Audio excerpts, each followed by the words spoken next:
कोणी कोणाचं दिवाना होतो, कोणी पैशाचं दिवाना होतो, पण आपण कोणाचे दिवाने आहोत? कोणाचे? दिवाना दिवाना दिवाना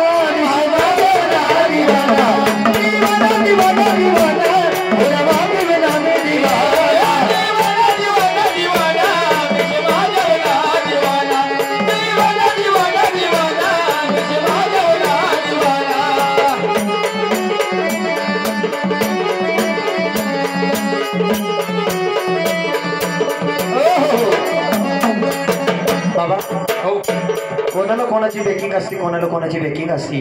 कोणाला वाटलं माझी भाऊबंदकी लई मोठी त्याच्यामुळे मी लई कमवलं, कोणाला वाटतं मला सासरांना इस्टेट येते पोऱ्या नाही आहे तो मरणा तेवढं मनात नावर राहील. पण बाबा कोणी कोणाचं नसतं, झळके त्याला ओळखी अशी धनी असती.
कष्ट कयात लोकांना बांधा कोरात आकडा टाकी टाकी मोठे चालवणार.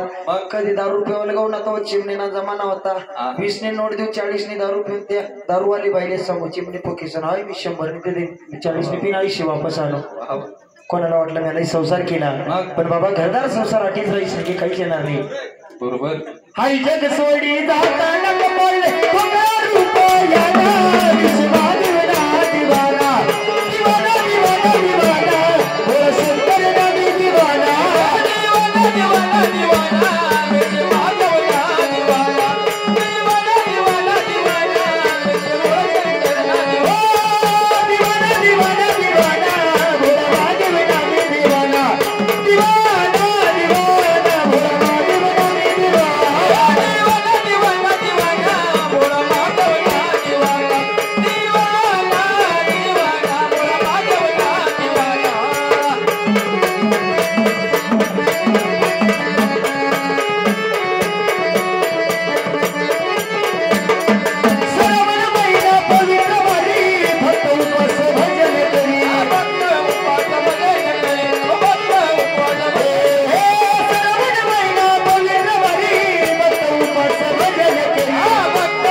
कॅसेटच्या जमान्यामध्ये 1000 लोकांमध्ये एक कलावंत तयार व्हायचा. तेव्हा 30 रुपयाची कॅसेट घेऊनच 60-70 गाणे ऐकायला मिळायची. आता 300चा रिचार्ज केला तर महिनाभर माणूस गाणेच गाणे ऐकत असतं. सांगायचा मुद्दा असा, या युट्यूबच्या माध्यमातून माझ्यासारखी अनेक येडे वागडे टॅलेंटेड कलाकार पुढे आले. त्यात माझा लय माग नंबर आहे. त्याला कारण म्हणजे आपला भाग. या खानदेश भागामध्ये जर गाणं निघालं ते प्रेमाचं राव, लपड्याचं राव, देवाचं राव, धर्माचं राव, अर्थाचं राव, बिना अर्थाचं राव. पण खानदेश भागामध्ये आपली मायबोली आपली आयराणी आहे, त्याच्यावर प्रेम म्हणून सगळेजण त्या कलाकाराला सपोर्ट करतात. आपल्याही भागामध्ये मोठे मोठे कलावंत तिकडनं आणले जातात आणि त्यांना भरभरून सपोर्ट करतात. करू नका या मताचं मी नाही, पण माझ्यासारखे अनेक कलावंत आपल्या भागात मग तो समाजसागर असेल, राजारत्न मल्हारी गीताचा गायक, त्याच्यानंतर सटाण्याचा आबा सोनवणे आहे, तो पण फार दिवसापासून स्ट्रगल करतोय. मी स्वतः 2019 पासून घासणे पेंड्या की गाणं काढा रे दादा, बकरे की गाणं काढा बोकडे. पण बाबा हा बकरीच नाही, बोकड्या होतेच बाबा. हो लय मेहनत केली. मल्हार साहेबाच्या दयेने औंधा कुठेतरी यश आलं. माझं चिमणा चिवचिवला गाणं बऱ्यापैकी व्हायरल झालं, इंस्टाला फॉलोवर वगैरे झाले. पण बाबा कोणीतरी माझी स्टोरी मेन्शन करतात त्याच्या खाली लिहितं परशाबाई 0 ॲटिट्यूड. मला मी याला माझी कमाई मानतो आणि जे मोठे फळ होते ते मला एक शाबासकीची थाप देतात त्याला कमाई मानतो. म्हणून आमच्यासारखे छोट्या कलावंतालाही सपोर्ट करत चला. सबस्क्राईब करायला काही पैसे लागत नाही, लाईक करायला पैसे लागत नाही. मी अशी येण्यासारखी भीक मागत नाही. आपल्या कलेमध्ये दर्जा असावा. पण मग माझे गाणे येवला संभाजीनगर त्या साईडला चालत्या मी कार्यक्रमाला गेलो तर मंगळात फुलाची माळ घाला त्या पटीकडे लावी त्या.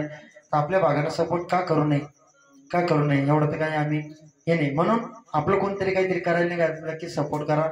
माझ्या गावात मला सगळा चुलत भाऊ अनलाईक करतं, स्ट्राईक मारतं, यांना सत्यानाच कशा व्हाय बा असं असं आपला मराठी समाजाचा नियम आहे भाऊ. आपलं पुढे जायला चालवणं. आमना गाव पंचरवाला आहे केरळला, त्याला 2.5-3 एकर जागा अपकारी गेली तरी आपला पाटील चहा प्यावायला बसतो. आणि मी जरासं पंचायतनं गाई बांधायला जागा गेली तरी व्यायाम करत तुम्हाला काय सांगू. जाऊ दे आता. म्हणून बाबा गरीब कलावंताच्या पदरात यश घाला. कलाप्रेमी गरीब परशा नावाचा माझा युट्यूब चॅनल आहे. तारी चिमणा चिवचिवला असेल, थडीवर महादेव भोळा असेल, माझं भगवा कपडा बरेच गाणे आहेत. भरपूर चाललेले आहे मिलियनच्या पुढेचे. पण ते बाहेरच्या भागानं प्रेम दिले. आपल्या कसमा पट्ट्यामध्ये परशान पुरुष कोणी ओळखत नाही. हा मला माझी लई लहान करा असं माझी कला एकदा बघा. आवडले तर लाईक सबस्क्राईब करा. सगळ्यांना विनंती.